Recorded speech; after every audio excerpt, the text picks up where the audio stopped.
Aí, parceiro, ó, o barulho que tá dando aí na caixa do hidráulico do caminhãozinho Volkswagen, olha que vocês veem. Só na hora que ele aciona o guincho que ela bate, tá vendo? Porque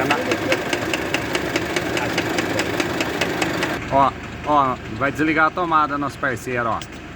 Parou o barulho, entendeu? Ele vai ligar de novo, eu vou lá, ó. Ó, ligou a tomada, ó. É ligar a tomada de força, aí começa a dar o barulho, tá vendo? Aí o que tem que fazer? Nesse caso aqui tem que tirar a bomba aí e mandar pra retífica.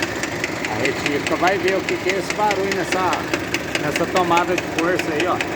Pode ser alguma corda lá dentro, alguma bucha lá dentro, tá vendo?